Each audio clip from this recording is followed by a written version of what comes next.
Bom dia, a paz e a graça do Senhor Jesus Cristo, a você que está conectado com a gente aqui na Igreja do Nazareno do Capão Raso, em mais uma aula da nossa Escola Bíblica Dominical aqui na nossa igreja. Que Deus abençoe poderosamente a sua vida. Convido você agora a estar estudando conosco, dando continuidade ao nosso estudo, A Igreja Desviada, o livro de Charles Swindoll, né? Estamos estudando esse livro com o propósito de trazer a essência na nossa adoração, na nossa vida de santidade, né? Trazer a essência de como somos como igreja. Nosso estudo de eclesiologia, né? Estamos estudando a igreja, comportamento da igreja hoje, nos nossos dias, frente a todas essas situações que estamos vivendo, seja na pandemia, nos preparando para a volta de Jesus, né? Nos preparando para a entrada no reino dos céus, nós subirmos em glória, nós cremos nisso e ansiamos por isso. E nós, nesse estudo de hoje, nós vamos estudar um capítulo chamado Lembrete Inestimável. Um lembrete que a palavra de Deus nos traz, né, de quem somos e para onde vamos. Isso é muito importante nós lembrarmos, né? Por isso esse tópico hoje que vamos estudar aqui, Lembrete Inestimável. Amém? Então nós vamos estar lendo aqui, vamos estar passando algumas passagens bíblicas no texto de Romanos, João. Em nome de Jesus, vai ser uma leitura muito prazerosa, amém? Então Charles Swindoll, no seu livro, ele depois que ele discorre ali, fazendo uma conexão aqui com a outra aula anterior, a aula passada, aquela disputa, aquela desavença ali entre pessoas que no momento da adoração transformam o culto em uma guerra, né? Esse foi o título das últimas aulas que estamos fazendo. Depois que os crentes ali entendem que o culto não pode ser uma zona de batalha, um campo de disputa por estilos, por jeito de fazer, jeito de adorar, formas de adoração, né? Cada um tem a sua forma de adoração, cada um sabe adorar a Deus, mas nós temos que entender que a igreja ela tem que estar em unidade, né? Nós falamos da unidade da igreja neste propósito de adorar a Deus, né? Nesse estilo de vida de adoração. Então nós vamos estar estudando hoje o lembrete inestimável, que é um outro tópico aqui. Então o Charles Swindoll começa a falar aqui que para ele fez uma descoberta importante, que é impossível, né, essa descoberta que ele fez, é impossível liderar pessoas a um objetivo que não se verifica nele mesmo. Então, nós temos isso, né? Nós não, os pastores, os líderes, eles não tem como a gente liderar as pessoas a um objetivo se você não vê esse objetivo em você mesmo, né? Então, como é que eu vou liderar as pessoas, cuidar da vida das pessoas que estão pretendendo ir para o céu, cujo objetivo é ser salvo, entrar no reino dos céus, se eu não verifico em mim esse objetivo, né? Não há como. Um líder ele tem que estar focado nos objetivos para poder liderar o povo, né? Então os pastores têm essa responsabilidade, os líderes da igreja têm essa responsabilidade. Então, Charles Swindoll fala no livro que ele precisou, portanto, cultivar a adoração pessoal em minha vida íntima. Então, se ele queria que a igreja adorasse uma verdadeira adoração, ele tinha que cultuar essa verdadeira adoração na sua vida, na sua própria vida, para então liderar as pessoas a fazerem isso. Graças a Deus, é isso que nós temos buscado, né? Não somos perfeitos, não acertamos em tudo, mas naquilo que nos propomos a fazer, nós tentamos fazer com excelência e tentamos fazer ali objetivando o céu, objetivando o reino dos céus, né? Isso é muito importante. Então ele pede, siga o meu exemplo, né? Nossas reuniões aos domingos são apenas extensão daquilo que fazemos durante a semana. Já por diversas vezes eu falei isso na igreja, né? O culto ele não começa domingo às 19 horas. Ele é uma continuação da sua vida lá durante toda a semana que se passou. Então a adoração ela pode até começar no domingo, mas ela não termina quando encerra o culto. Ela continua, pois é uma extensão da sua vida, né? É algo que se leva para a vida toda. Então, é algo que é uma prática diária, a adoração. É isso que ele está dizendo aqui. Ele aprecia a maneira como o livro de Romanos se desenvolve aos poucos até atingir o ápice, até atingir o ápice na maravilhosa expressão de louvor ao final do capítulo 11. Nós vamos ver essa passagem bíblica aqui para ver qual é essa expressão de louvor no final do capítulo 11 ali. Paulo inicia a carta de Romanos de uma maneira vigorosa, mostrando que somos pecadores perdidos, arruinados e sem esperança. Não podemos alcançar Deus por esforço próprio, pois nossos pecados nos mantêm afastados dele. E na verdade, não há ninguém que busque a Deus, nem mesmo um indivíduo apenas. É preciso, portanto, que Deus intervenha, fato que ele realizou por meio de Jesus Cristo. Deus ofereceu sua graça mediante a morte de Cristo na cruz. Deus nos amou, embora fôssemos indignos disso. Como resultado da sua graça, fomos levados ao conhecimento de Cristo exclusivamente por meio da fé. Esse é o conteúdo dos primeiros 5 capítulos de Romanos. A Bíblia ela faz essa descrição de quem nós somos. Pecadores, perdidos, condenados, miseráveis, desgraçados, arruinados pelo pecado, dignos apenas do inferno, dignos apenas da condenação eterna. O amor de Cristo então nos encontra, o amor de Cristo vem sobre as nossas vidas, nos transforma, nos lava, nos limpa, nos cura e daí então nos salva, né? E também nos apresenta como filhos e filhas de Deus. Tudo isso por meio da fé em Jesus Cristo, no seu sacrifício vivo, santo e agradável a Deus pela cruz do Calvário.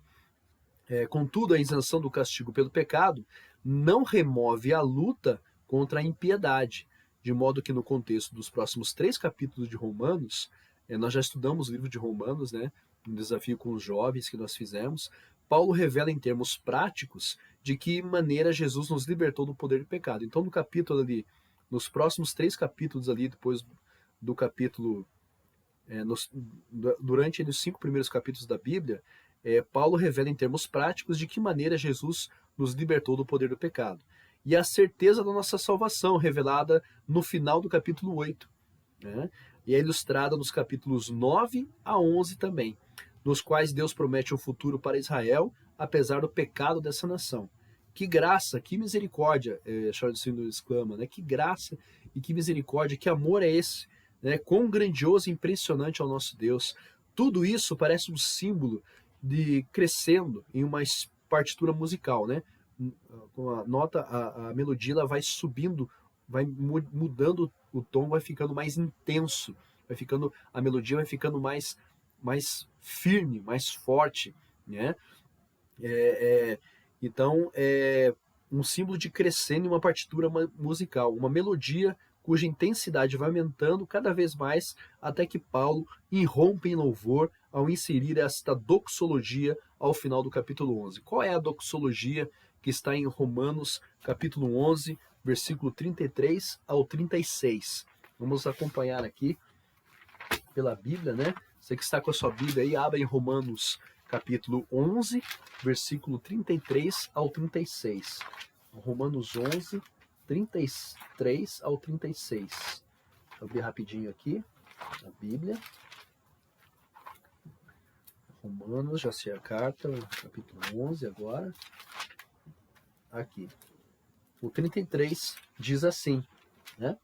Ó profundidade das riquezas, tanto da sabedoria como da ciência de Deus. Quão insondáveis são os seus juízos e quão inescrutáveis os seus caminhos. Porque quem compreendeu o intento do Senhor? Ou quem foi o seu conselheiro? Ou quem lhe deu primeiro a ele para que ele seja recompensado? Porque dele e por ele e para ele são todas as coisas. Glória, pois, a ele eternamente. Amém. Que lindo, que lindo. Então, o final do capítulo 11 é como o ápice dessa melodia, né? Paulo começa rompendo ali com o nosso orgulho, com a nossa empáfia, com o nosso, né, com a nossa perdição ali, começa a nos entregar ali diante de Deus como homens pecadores, miseráveis que somos, e ele começa a falar da salvação em Cristo, da graça. O capítulo 3 de Romanos é o texto crucial para a fé cristã, é a acrópole da fé cristã, o capítulo 3 de Romanos. É muito importante esse texto, né? Segundo alguns estudiosos, e a minha opinião também, eu concordo com eles, é o texto mais importante de toda a escritura sagrada, é o capítulo 3 de Romanos. De todos os textos da Bíblia, o capítulo 3 de Romanos é o que atinge a maior abrangência da nossa fé. Ele relata em detalhes do que é feita a nossa fé. Então, não é por obras, não é pelo nosso esforço, não é por nosso mérito, mas é pela graça, pela maravilhosa graça do Senhor Jesus Cristo que somos salvos. Isso aí fica explícito no capítulo 3. E ele continua subindo o tom dessa melodia, crescendo nessa melodia, e então ele chega ao capítulo 11 ali, finalzinho, né, que diz: ó profundidade da riqueza, da sabedoria e do conhecimento de Deus, quão insondáveis são os seus juízos e inescrutáveis os seus caminhos. Quem conheceu a mente do Senhor? Ou quem foi o seu conselheiro? Quem primeiro lhe deu para que lhe o recompense? Pois dele, por ele e para ele são todas as coisas. A ele seja a glória para sempre. Amém. Amém? Que lindo esse texto, que forte essa mensagem, né? Onde nosso Deus é um Deus poderoso, um Deus onipotente. Ele pode todas as coisas, ele é onipresente, ele está em todo lugar, ele é onisciente, ele sabe de tudo, de todas as coisas. Então, esse Deus, os atributos de Deus aqui, né, quão inescrutáveis são os seus caminhos. Ele fala assim, de uma maneira como nós somos muito limitados para começar a querer entender a mente de Deus. Quem pode entender a mente de Deus? Quem pode entender os seus juízos, os seus caminhos? Quem pode ser conselheiro de Deus? Nós não, na nossa natureza limitada, nós nem conseguimos começar a entender o que é Deus, né? E mesmo assim, ele se importa com cada um de nós. Mesmo assim, ele deu o seu único filho para chamar todos nós de filhos e filhas. Que amor lindo, que mente poderosa, que mente maravilhosa é a do Senhor. E que vontade do Senhor maravilhosa é essa de querer nos salvar, né? De querer nos chamar para o propósito que Ele desenhou para cada um de nós. Qual é esse propósito? De adoração. Nós somos feitos para adorar a Deus. Isso é maravilhoso. Esse texto é maravilhoso, né? Amém. Amém, esse texto. Palavras magníficas, Charles Swindoll diz, né? Ninguém pode aconselhar a Deus. Ninguém concedeu a Deus coisa nenhuma que ele necessite. E certamente ele não precisa de nada. Como criaturas finitas, não é possível nem mesmo começarmos a entender a mente infinita de Deus. Nem sequer temos condições de explicar a última semana, quem dirá responder por os últimos 5 anos foram como foram. Sabemos apenas que a vida, como todas as suas dores, os seus desafios, existe para o nosso benefício e para a glória de Deus. O plano de Deus é realizar um trabalho profundo em nossa vida arruinada e pecaminosa. Deus é inescrutável, incomensurável e onisciente. E esses atributos o colocam em uma categoria completamente diferente da dos outros seres. Não dependemos de presidentes, nem de reis ou rainhas, nem de generais militares, não dependemos de políticos, nem de médicos, nem de pastores. Nenhuma dessas pessoas pertence à categoria do inescrutável e do ilimitado. O Senhor é o único e verdadeiro Deus, e é por essa razão que adoramos a Ele e a ninguém mais. Então, é isso que o escritor, o autor desse livro, o Charles Swindoll, diz que é um lembrete que não podemos esquecer. Né? Um lembrete, como ele chama, um lembrete inestimável. Um lembrete que não podemos deixar de lembrar. Né? É um lembrete que está ali para marcar a nossa vida. Olha, não se esqueça de quem Deus é. Não se esqueça de como somos limitados, de como o ser humano é limitado, para compreender o próprio Deus. Então, nós temos que começar a andar por esse caminho para entendermos como a nossa adoração ela acontece, como nossa adoração ela flui.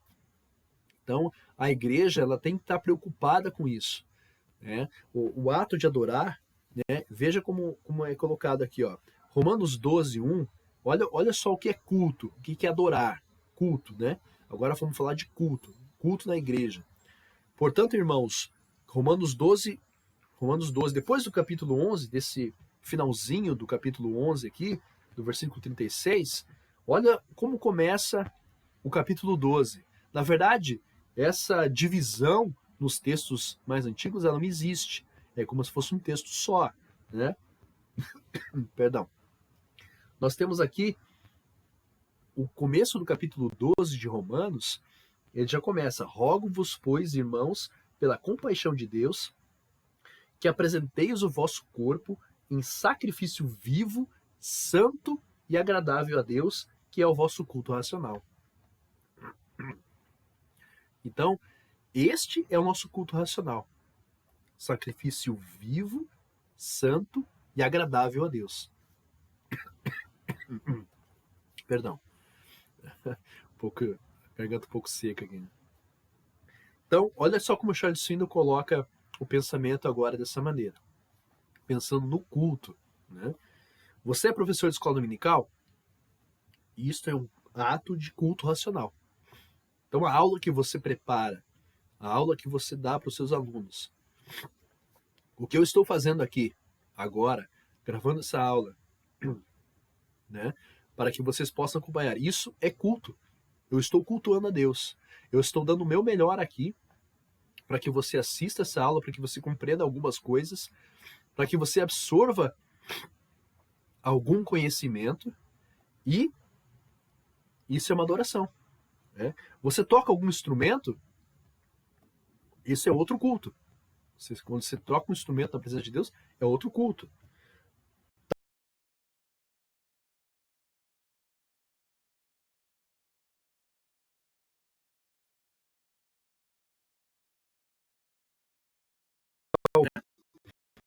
Trabalha por trás das câmeras ali. Este é outro culto. Né? Quem sabe no serviço de limpeza da igreja ou dobrando os boletins, os informativos, né? Talvez participe com doações regulares à obra de Deus, um ato de generosidade caracterizado por sacrifício e constância. Então, isso é culto, isso é adoração. Tudo isso também são cultos. Sua visão de serviço cristão passará por uma revolução quando você perceber essas coisas como atos de adoração. Tudo o que você faz para Deus é ato de adoração. Isso realmente é revolucionário. Isso muda a nossa forma de enxergar aquilo que fazemos para Deus, né, a maneira como fazemos. Isso revoluciona completamente as coisas. Né? Algo que você faz para a glória de Deus e não com o intuito de receber elogios. É que está a diferença. Se você faz para a glória de Deus e não para receber tapinha nas costas. Muito bem, olha que legal. Nós estamos ali na igreja para nos elogiarmos uns aos outros. Né? Quando você achar, pastor, que pregação boa, que mensagem poderosa, dá glória a Deus.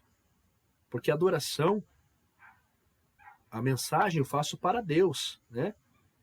É de Deus ali, para as pessoas que estão ali ouvindo, mas o pregador, o mensageiro de Deus ali, ele está fazendo para Deus. Quando eu subo no altar, no púlpito, eu estou fazendo para Deus. Não para uma plateia, o público. Não. É um ato de adoração de todos nós ali. Né? Quando você recebe a mensagem de Deus no seu coração, você está cultuando também, você está adorando. Então, tudo isso faz parte de um culto de adoração. Em que momento nosso culto racional alcança esse nível superior? Sempre que estamos completamente concentrados em nosso Senhor e Salvador. Por exemplo, quando participamos da ceia do Senhor. A ceia do Senhor é um momento especial de adoração, né? É nesse momento de comunhão, veja, comunhão, que trazemos à tona todas nossas necessidades e dores mais profundas. É nessa ocasião que nos apresentamos como somos e nos colocamos diante de Deus em adoração pura e simples. A Ele e somente a Ele dedicamos toda a nossa atenção em memória do sacrifício do seu Filho em nosso favor. É isso que é a ceia. O momento em que nós abrimos nosso coração, rasgamos nosso coração diante de Deus. Isso deixa ainda mais claro que o culto não é e nunca foi algo que as pessoas fazem com o objetivo de se divertir ou de receber alimento espiritual. Preste atenção nisso. O culto pode até entreter e alimentar espiritualmente, mas esses resultados são subprodutos da verdadeira adoração. Ou seja, é consequência da verdadeira adoração. A Bíblia chama o ato de cultuar a Deus de sacrifício de louvor, palavras que nascem de um coração agradecido, conforme Hebreus 13:15. Louvar a Deus é um sacrifício, algo que oferecemos ao Senhor, e não um movimento que fazemos em benefício próprio. Então, é isso que Paulo fala ali, né? O Romanos 2, 1, né? Rogo-vos, pois, irmãos, pela compaixão de Deus, que apresenteis o vosso corpo em sacrifício vivo, santo e agradável a Deus, que é o vosso culto racional. Toda a sua mente, toda a sua alma, o seu coração voltados para adorar a Deus. Você esquece seu celular, você esquece seus problemas no trabalho, você esquece as contas que tem que pagar segunda-feira, você se esquece de amigos e tudo, e toda a sua atenção é voltada para Deus. Toda a sua mente está focada em Deus. Aí sim, o culto racional, o culto que Deus espera que flua da sua vida, ele acontece. Essa foi mais uma aula da nossa Escola Bíblica Dominical. Espero que você tenha gostado, né? Deixe seus comentários, deixe suas dúvidas e perguntas nos comentários abaixo. E assim que nós pudermos, nós vamos respondê-las, né, ao longo do tempo das nossas aulas. Que Deus abençoe poderosamente a sua vida. Hoje no culto, logo mais à noite, né, às 19 horas, temos culto de Santa Ceia do Senhor.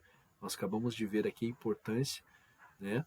E nós teremos nosso culto de Santa Ceia neste domingo agora, às 19 horas. Então, você que está acompanhando em casa, que não pode ir à igreja por conta da pandemia, devido às restrições, prepare o suco de uva, o pão, e você, como ministra da sua casa, do seu lar, você pode ali estar preparando e participando conosco da ceia do Senhor.